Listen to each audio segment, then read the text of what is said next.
ever wondered if Facebook ads are worth all the hype, if they'll be able to generate business for you, even if your business is offline, even if you've got no idea what you're doing, even if you haven't got a massive budget, then stay tuned for this episode, because today I've got Neil Shoney, who is talking to you about what he does when it comes to Facebook ads and how he has helped business owners to scale and generate quite a lot of money in their businesses using Facebook ads.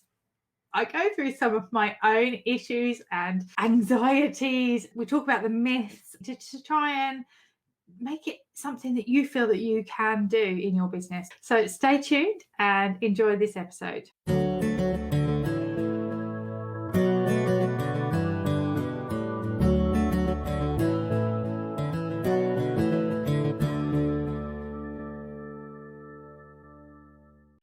So welcome, Neil, to the Equine Business Show. I am so glad that you've come on to join me today, because today we're going to talk a little bit about Facebook ads. And Facebook ads is something I get asked about all the time, but personally, I don't do a lot of them, which is why I always worry about advising people on ads, because all my clients have come through organic so far. So Neil, just tell everybody a little bit about what you do when it comes to Facebook ads. Brilliant.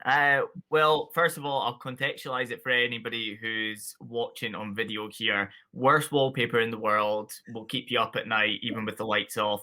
But I'm actually hotel quarantining in London because I've just traveled back from New York. So I'll nip that one in the bud for anybody that's like, I can't get with a guy that has wallpaper like that. No chance. Yeah. But Facebook ad wise, I've been running Facebook ads personally for about 8 or 9 years now. It was about 2 years after the inception of ads. And I did what most people are actually doing who now are underneath my coaching, which is I was a business owner. I wasn't a marketer.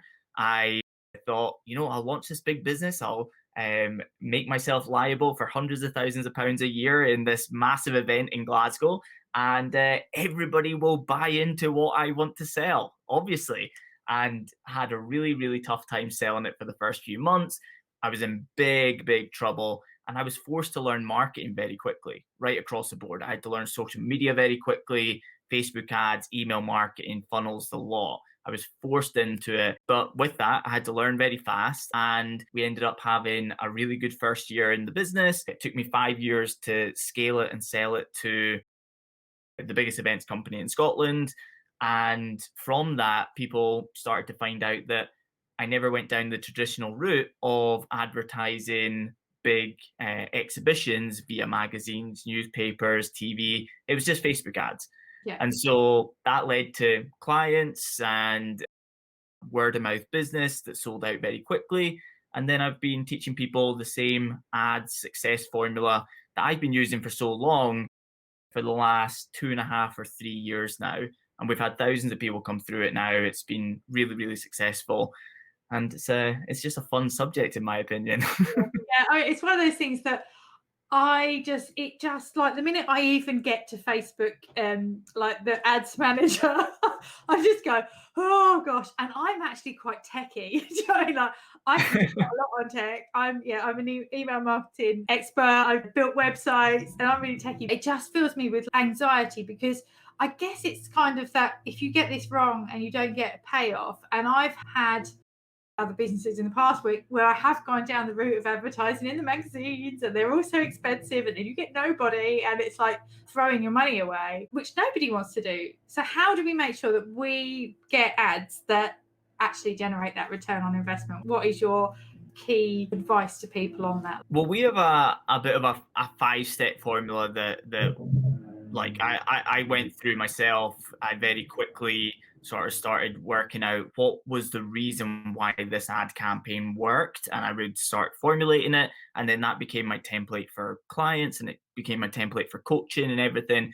And the first thing, funnily enough, is just outside of ads completely, and it's the offer. It's what is it you're going to ask people to be doing when they click on this ad? Where are they going to go? What are you going to be asking them to do? Is it to make a purchase? Is it to opt into something? Is it to book a call? And why would they, when they were not looking for you, because with Facebook ads, it's not like a Google search where they're looking for you and you pop up and it's a perfect match made in heaven. They are not looking for you at that point. So why should they stop looking at cat memes and stop, looking at photos of their exes from back in the day? And why should they click through and take some action with you? And it's going to come down to, first of all, being highly, highly relevant to them. But second of all, they almost need to be thinking, if I don't take action on this, then I might never see this again. Like that much of a great offer or a well-positioned bespoke offer that makes him really think, I need to take action now in case he doesn't run this ad again or I just don't see it again. So first and foremost is always going to be the offer. A lot of people just want to take whatever they sell, just put it out on a Facebook ad and just let it go. But you usually have to come up with some offer that's really going to make people take some significant action. Yeah, definitely. I can see that, because a lot of the time, like, I've seen other people and people have come to me and said, Jenny, I'm not getting any traction from this ad. And I've looked and I've just gone, well, because one, it's not good. Like it's not good enough for somebody that's just stumbled across you to go, do I trust this person? Do I even know what that is? Do I really want it? It's really got to hit those key points, hasn't it? Like otherwise you're 100%. not. So what's the secret? Like, how do people know if their offer is going to be good enough? Is there a way to test that? Well, the best formula is to work out if it works out organically. If you can sell something organically very well, you're going to have a great time with ads. If you're looking at ads as a solution to making your first sale, because no matter what you do, you can't get anybody to take any action with you, it's not usually the thing that's going to get people over the line. So that's probably the best way to test out offers and products in general. But on top of that, there's just a few like key things that you can do with your offers anyway. So of course you can do discounts. A lot of people don't want to be like the discount king or queen, but there's ways of positioning it. I did a video recently about world-class ads, and I was just breaking down one ad from start to finish. And it was this brand called Muscle Food, right? They sell meat in the post, boxes of meat, and they had an amazing offer. And what it was you buy one hamper and you get 4 free, right? If that's not click worthy for anybody, I don't know what is. Like one hamper, get 4 free, right? Because it's such good value. It's so easy to understand, such amazing value. But when you click through, you notice that, first of all, you need to buy the first box at RRP, which they don't usually sell things at RRP on their website. So it's already inflated. Yeah. Second to that, the 4 hampers could be put all in together, could be another 1 hamper and probably would be smaller than the first one. But it's almost like a ready meal hamper, a fruit and veg hamper, and it's broken down into these things. But the funny thing is, you look at it and you're like, it's still really good value. Like everything we're going to get for this price is still excellent value. So they're still going to be profitable, but it's just so click worthy. Yeah. Like it is so click worthy without them having to look like they're massively discounting their product. So it's like, how do you just reposition things to make it seem better? If you're trying to get people to book calls, then instead of positioning it as a sales call to discuss your product or service, position it as something that's going to be a valuable 30 minutes for them that will naturally flow into the conversation of working together closely. So for me, I do lead generation, audit, and strategy sessions instead of calling them sales calls. And we get on and we actually do break down what they're doing with their ads, their social media, emails, etc. And we'll work out where their biggest opportunities for growth are. And when it turns out to be, let's say, ads or social media or funnels or whatever it is, then our solution to that, almost like a doctor prescribing something, is the product. But we wouldn't have anywhere near the amount of calls that we have now if we were positioning it as, come on and let's discuss a product that's a few £1,000s. You know what I mean? Yeah, I think a lot of people, with calls, they just think, I'm just going to be sold to, you're just going to put me through a sales pitch. I was like, I haven't got time for that. And actually, Exactly. a lot of the time, I'll just say to people, let's just have a chat, because I can. And some people have gone, but Jenny, you solved my problem in 15 minutes. And I was like, yeah, I know, I'm sorry. I can't actually offer you the next thing, but. Yeah, I know. I've been there before. Yeah, I'd much rather do that than to go, oh, yeah, buy, but sign up to this, buy that, and actually I can solve your problem now. It's that. Yeah, it's always a tricky balance, isn't it? Sort of getting that offer, getting people to move along the lines. And I know in another podcast episode that we were talking about the customer journey, and mainly to do with websites, but it matters, doesn't it? Like even with Big ads, time. that's what matters, and it's about nurturing people and building that relationships as well as getting in front and offering those ads. So when do you think it's right for somebody to start with ads? Like what point in their business should they invest in them? It's usually when they've already got sales coming in organically and they have a big gap in their capacity. That's it. You know, like we were talking before, you're really successful. You've got loads of clients, you know, you're pulled in 50 million different directions. So even though you would like to technically have some ads up and running, it's almost like, do you have the capacity to bring on another 50 clients? You know, probably not. So therefore, you know, even though everybody feels like they should have ads because other people have them, a lot of people are doing really, really successful stuff just organically. So if you're at capacity, you don't have more room to make any sales, ads, it isn't the right time for you. Also, if you have a product or service that currently doesn't sell, no matter how hard you push it through organic means, maybe even cold outreach, maybe you've got your own podcast or something, if you cannot sell it at all, it's going to be very difficult to sell through advertising. So, you know, you want a great product or service that's proven to sell in the marketplace, and you want to have capacity to grow. That is the moment to be going in and working out what this offer is going to be to get people really interested in taking the next step with you.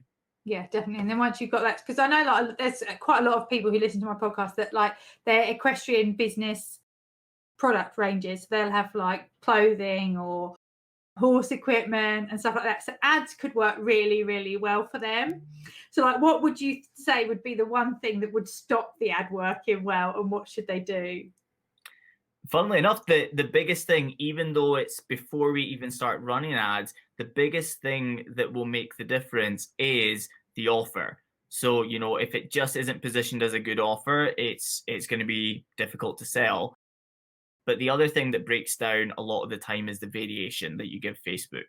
So, you know, a lot of you might have hit the boost button before, right? So you hit the boost button, you're just boosting a post, you're throwing money down the drain, essentially.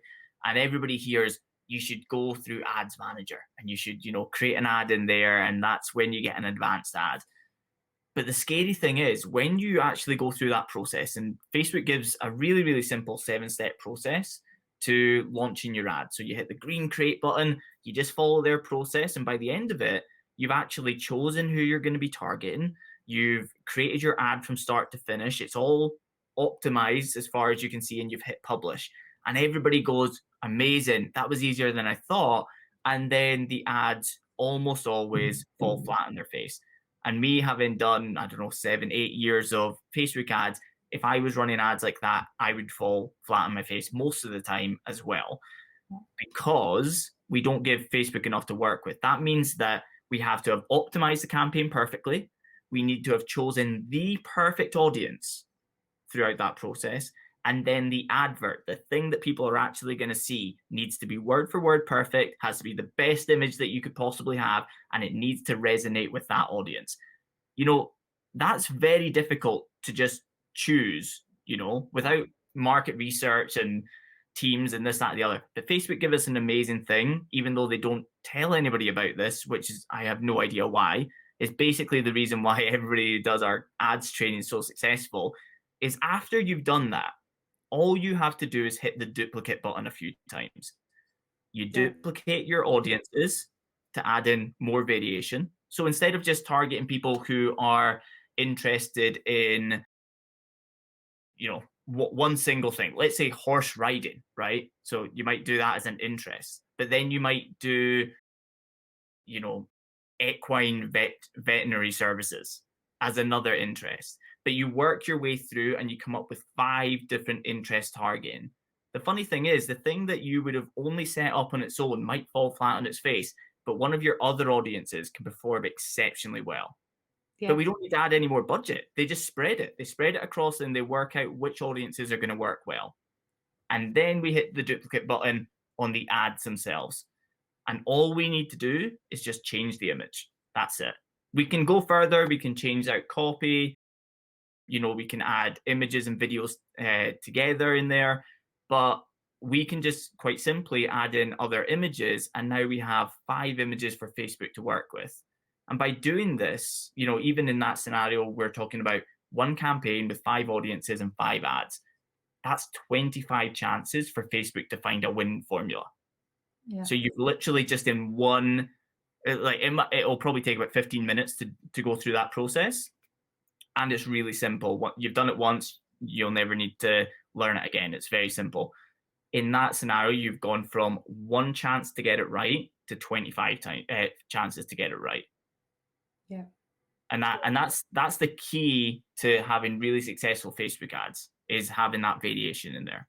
Yeah, because I think sometimes you like I've done ads for other people, and we've even tried using different platforms that do the ads to try, and even then it's like, why isn't it working how I want? And I sat there and was kind of like, I don't know. And I think sometimes it's actually because the audience, when I've worked with people, they've been like, I want to target this one, this one, this one, this one, and they love them all together. And I think that sometimes it doesn't work. Would you suggest like they split the audiences out? They split different. Absolutely. It's very difficult if you lump all the audiences together into what we call one ad set. Then, even if the results are coming in, we have no idea why they are. We don't know what you targeted that's working and what Facebook have identified is not working. And so by simply splitting them out, it means after, let's say, 5 days of running ads, you can literally just turn off the audiences that aren't working very simply, and Facebook will push the whole budget into what is working and what is converting and making you money. Yeah. Yeah, no, that makes absolute sense, definitely. Because I was just, it's kind of one of those things. So like, if you were to take a new business on to help them, like, what do they do when they work with you, Neil? How do you help in that respect? So for the most part now, I do coaching. I do it in two senses. I have my 16-week digital marketing program where people can come in, they can get access to the Facebook ads training and all the other stuff, social media, etc., etc., etc. But they also get 365 days of support. So they can ask a question every single day of the year if they really want to inside the group. And I will go in there and I'll answer their question. I'll even make screen recordings for them if it will solve the question even better. And then on top of that, I do private coaching, which is they get access to this, but instead of group coaching or group questions answered, we have one-to-one calls every single month. We're always strategizing exactly what they should do, so they're not trying to focus on 50 things at once. It's here's the strategy, this is what you're going to do, keep in touch with me every single day. And then they get access to my Voxer where they can speak to me and just send voice notes, and we just go back and forth all day. So with that, all they're going to do is just follow this 5-step process. Get the offer right, optimize for what you want. So you don't want website clicks. If you want sales, you need to tell Facebook you want sales. That's it. Number 3, audiences. Make sure you've got the right audiences. Do a little bit of research there. And there's 2 ways that we can look at this: warm and cold audiences. And if we were going to do variation, if we were going to do the cold, for instance, then the options that I ran through there that you could do with cold audiences are what you would work through, but you would do your market research in what people might be interested in if they would be interested in your product. So, it can be all types of things, from the magazines that they would read. It could be events that they're interested in. It could be just, horses in general. It could be all types of things in there. On the other side, you have your warm campaign. And then that would be targeting things like people who visited your website in the last 7 days, people who watched some of your videos on social media, people who sent an Instagram DM to you in the last year. You can do all types of targeting in there for people who already know like who your brand is, what you do, what you sell, and make sure that your ads are always going to be in front of those people as well. And then 4th is the ad. So getting the ad right so that it looks the part, great imagery in there, great copy, a great hook is the main thing. So the very first thing that somebody can read at the very top, is it going to interest them or is it not? And then the final step is just adding variation to this. So instead of one audience, we have at least 5 audiences. Instead of one ad, we have at least 5 ads.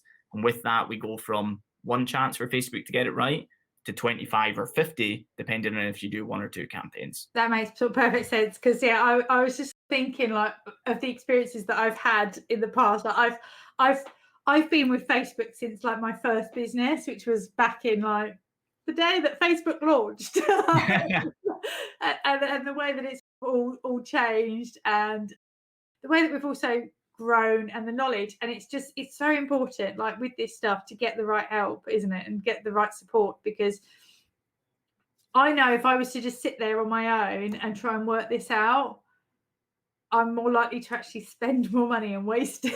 Oh, big time. Big time. Yeah, than actually if I got it right and understood how to do it. And I think that I was just trying to think of other equestrian businesses like that might benefit from ads, because I know there's a lot of businesses that are offline business, and they often say to me, but I'm offline, how can online stuff help? And one of the things that I think of, especially with Facebook ads, is you can actually target areas, can't you, and locations. Yeah, absolutely. So you can drive traffic, because traffic is so important, and everybody's online these days. And Yeah. So I think it can be massively beneficial to all equestrian business, whether they're riding stables, whether they're feed stores. If they need to get more traffic, it's a quick and fast solution, isn't it, if you get it right? And if they're a physical premises, I mean, there's 2 different types of location targeting you can do. You can do people who live in, or you can do people who are in. And that takes into account people who are passing through, because Facebook are tracking all of us on these things right here. And they know if we're in the demographical area. So if you just change that to, people who live within this target area, within driving distance to the physical premises, you're in a great position. And the great thing is you can still add other targeting on top of that. So you can go broad, but you can still say, that they're interested in equine products, for example, or those different types of things. So if you have a physical premises, it can still work incredibly, and I say still work incredibly well. It just does work incredibly well. We have a guy right now. He joined us about 6 months ago now, but he's got a kitchen business in Donegal in Ireland, and physical premises. People need to actually walk in. It's a very, very expensive product. He does luxury kitchens, but by using Facebook ads, he was able to, whilst his doors were shut, he was able to make over 100K of sales in 2 weeks using Facebook ads, by simply using a really, really simple formula. So he used this exact formula for his ads, but what he was sending people to was a download for a lookbook of kitchens, in which inside it obviously says that he can do all of them. And then on the other side of the opt-in, before they've even looked at the lookbook, he offers them to book in an online Zoom consultation. And so he was just filling up the diary and filling up the diary and filling up the diary with people who wanted kitchens in his driving distance area. And then he was just, within that 2 weeks, he had made those sales, but he also had 3 months of appointments booked in. He was like, I've turned them off because it's ridiculous people booking 4 months in advance for a Zoom call. And I was like, fair enough. That's fine. But that's a physical premises whilst shut during the pandemic. So take into account if that was on a whole other level, if he could be getting them to book into physical appointments, his close rate would probably go through the roof as well. That's really good to know. And like, that brings me on to some of the myths that I think that people have around Facebook ads. I've heard one myth, which was that if you pay for ads, your organic reach will go down, like, because Facebook will just want you to pay more. Do you agree with that myth? No, not at all. And the funny thing is, it's the polar opposite for me. So it tends to be that when I have ads running, my organic reach goes up on both Instagram and Facebook, which could also be accounted for by the fact that when you're running ads, if you're interested enough to the person who's seeing the adverts, they always have the option on both platforms to click through to your profile. And Yeah. so, your organic posts are going to get seen by more people and you're going to gain more followers, as well as the key thing that you're looking for.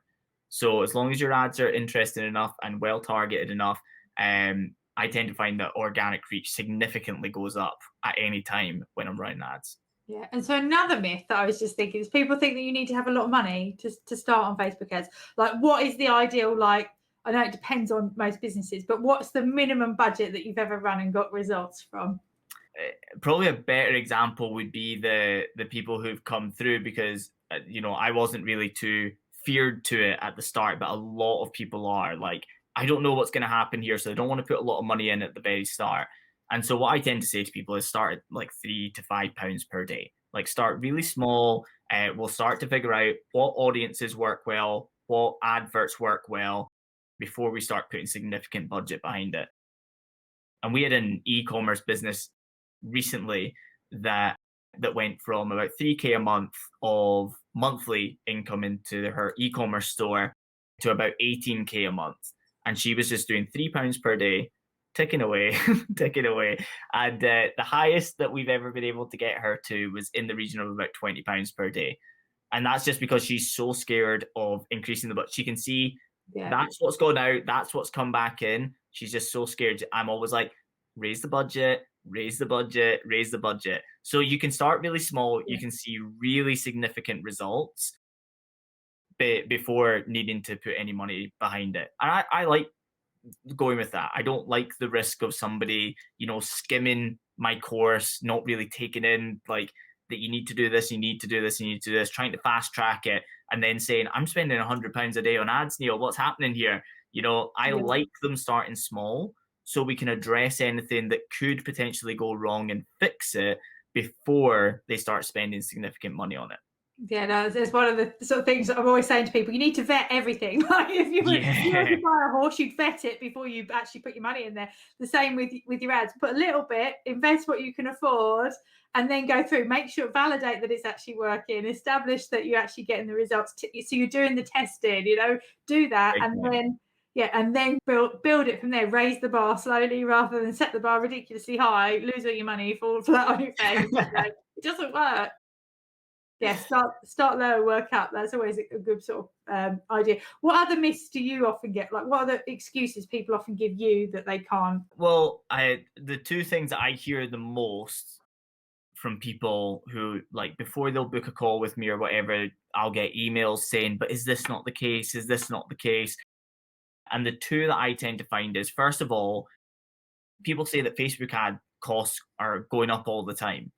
And I've said for years, yeah, they are always going up. So the cost per 1,000 people who see your ads are always trickling up. And it's because Facebook is a bidding platform. And the more people who are on there trying to get into somebody's news feed, the more you have to pay to do so. So it goes up. It doesn't jump up really quickly by any means, but it is always trickling up.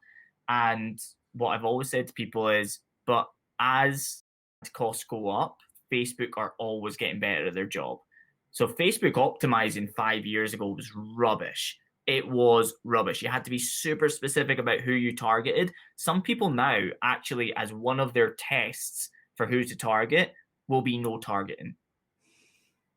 Because Facebook are so good at working out who is going to react well to this advert right here, and they will go and get results. So even though your cost per 1,000 people seeing your ad might go up, Facebook cost per acquisition is going down. So it's always evens out as long as you have good quality adverts and you give Facebook enough to work with. The second thing, Facebook changes every day, right? People always say that Facebook's changing all the time. And I'm like, I'm going to scare you a bit more. They change multiple times per day.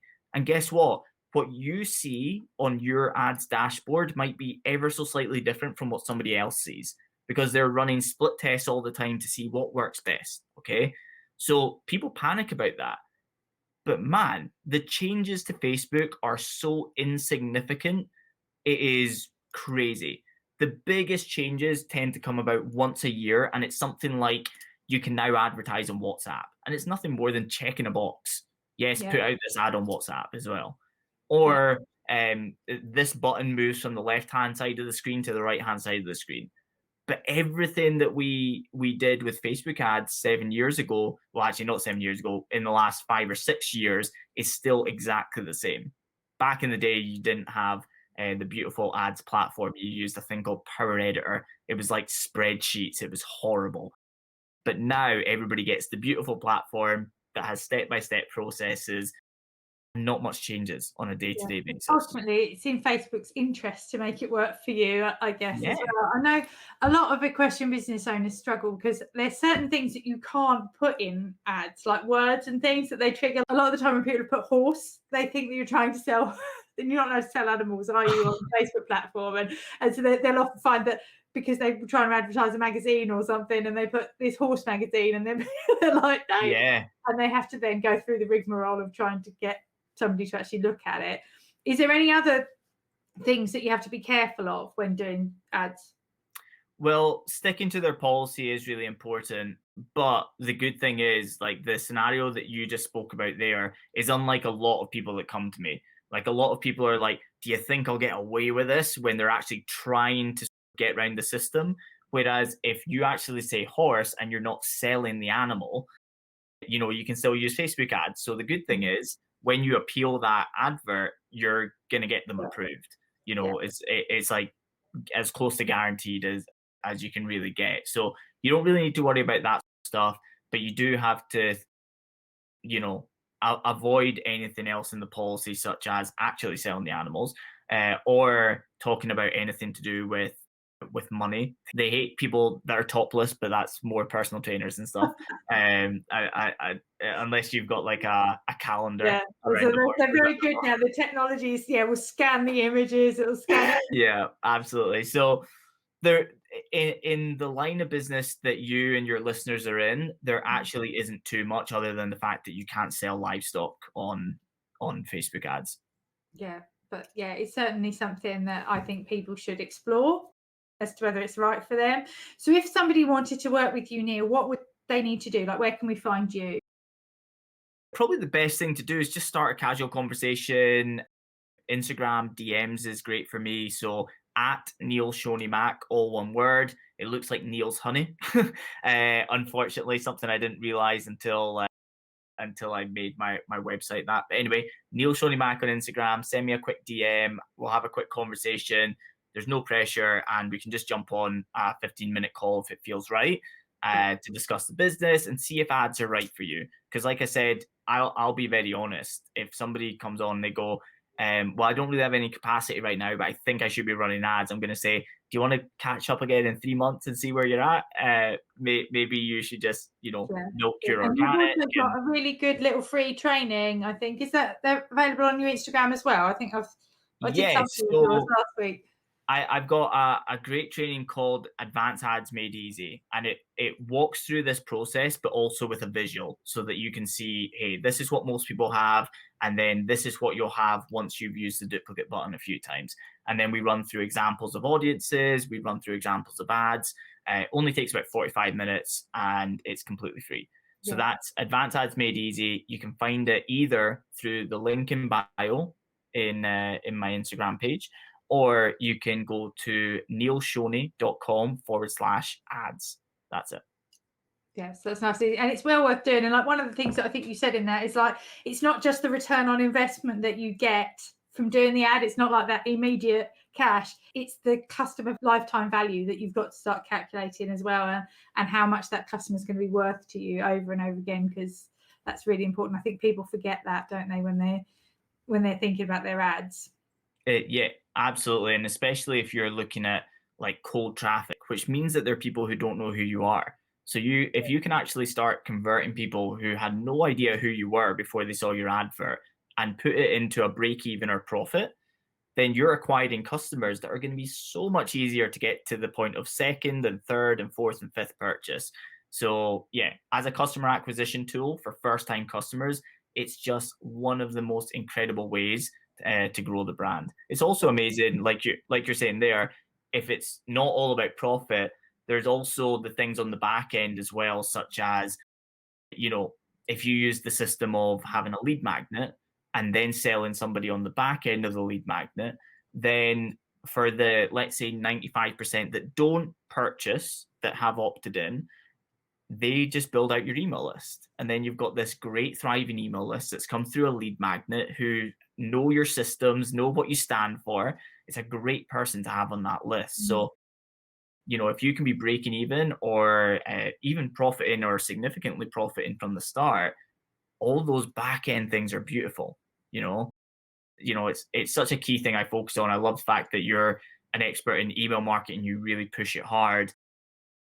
I try and get everybody to realize how good email. I have no idea what this is. Everybody goes, oh, the open rates aren't very good, and I'm like, write better email titles. And second of all, this is the big one that I try and get through to everybody, right? If you have an email open rate of about 15% or something, like, just to pick out a number, let's say 10%. Okay, so we'll make it even lower. 10%. People don't realize that different people open different emails throughout the month. So you might find that by the end of the month, 50 or 60% of your email list have opened at least one email. So they are engaged, they are having opportunities to take action with you. So I love email. Absolutely love it. It's one of those things that I'm forever going, please, people, stop building on sand. Get that email. You own it. You can move it between different things.